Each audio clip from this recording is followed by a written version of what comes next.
Hello everyone, I'm Rashmi and we are at the third edition of the DH Bengaluru 2040 Summit, where we spark conversations on Namma Bengaluru, how we can make the city better, livable, more breathable. We have a very fascinating discussion scheduled on sustainable fine dining for all you gourmets and foodies out there, and how Bengaluru can really lead the way in not just dining out in style, but also dining in a very eco-conscious manner. We have with us one of our panelists, Chef Regi Mathew, who is the co-founder and culinary director of Kappa Chakka Kandhari, where he serves delectable and authentic cuisine. Welcome, Chef. Thank you, Rashmi. Thank you. Thank you very much. And pleasure having you here to be as a panelist in this DT Bengaluru Summit. Chef, let me begin by asking you, you source food from your own farmers. Is that correct? So when I was thinking about this concept of Kappa Chakka Kandhari, I wanted to do something more than the usual restauranteering. So we did a research on the food what we used to have in our childhood, and I was just trying to recreate the food.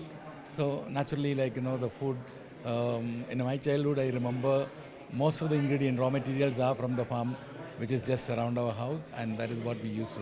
So even now when I did the restaurant, I wanted to bring the same concept, and we source all the ingredients from the farmers from different parts of Kerala. At Kappa Chakka Kandhari, you serve authentic cuisine. So what do you do when you get some diners coming and asking, why is there no biryani on the menu, or worse, why is there no paneer on the menu? Do you get questions like that?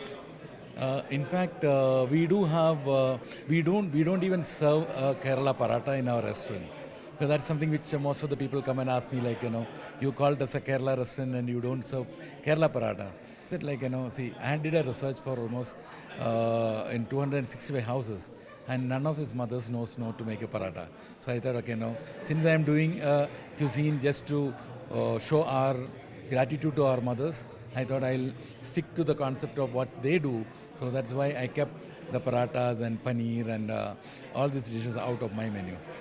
That brings me to the question about your research before you started a restaurant. It's an extraordinary thing that you actually went around Kerala, looked for recipes, spoke to grandmothers for 3 years before you started your restaurant.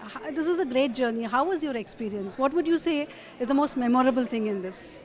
So Kappa Chakka Kandhari was the 100th restaurant which I did. So that I wanted to keep it for myself and my friends. So when I did it, I wanted to dedicate to our mothers. So when you do something for your mother, you would not compromise on anything. You would try to get the best. So that's why we decided to travel and understand the cuisine from various aspects. So I met 265 mothers, and they gave their recipes and inputs, and that became the base for the restaurant, what I'm doing now. When you make your dishes, chef, do you always have sustainability and local produce at the back of your mind? How do you marry your creativity along with, being sustainable and being eco-friendly as a restaurant?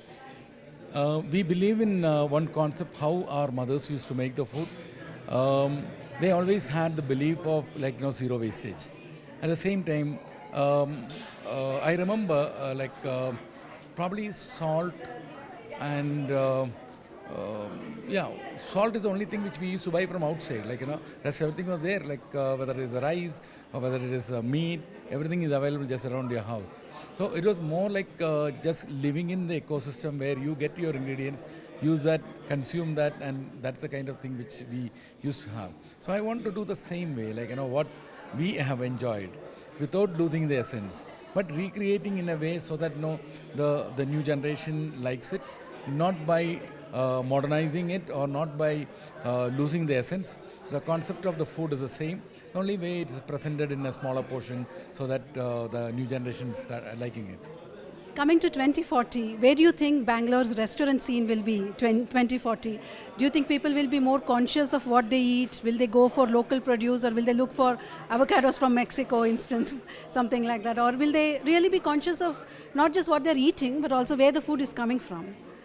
I think years coming now, people are going to be more conscious about what they are eating.